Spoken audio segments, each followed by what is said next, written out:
Activate.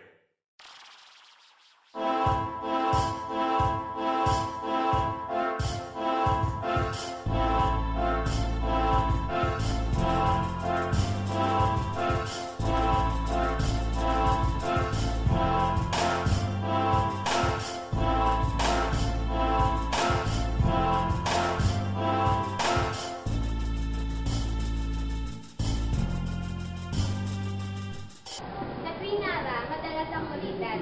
May ingay man at malakas ang tip at iba-iba man ang aming ugali, hindi uso sa amin ang sound side.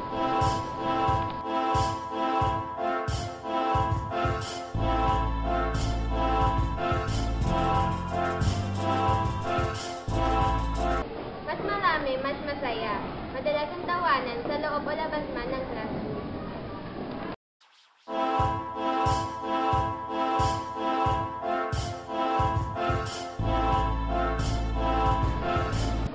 Ng klase, study. Meron sa amin ang serious pang mag-aral. Pero normal na sa amin ang mapagalitan kung minsan. Di pala minsan, always.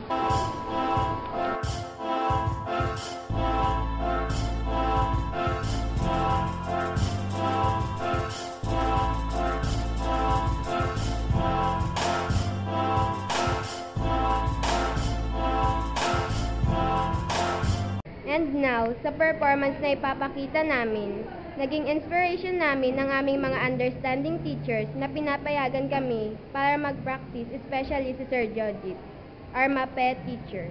Noon, di namin na-appreciate ang ballroom dances. Modern dances na kasi ang uso. But when Sir Jit started to teach us how to doggy, how to perform or dance ballroom, we found out na nakaka-enjoy pala ito and good for health. So many ballroom dances na itinuro ni Sir, but ang naging pinaka-like namin ay ang tango. At dahil sa lawak ng aming imagination, naisipan namin itong lagyan ng twist, para naman maiba sa mga madalas na papanood na tango. And here we are presenting the so-called modern tango. We are Naranyans! Viva el Tango!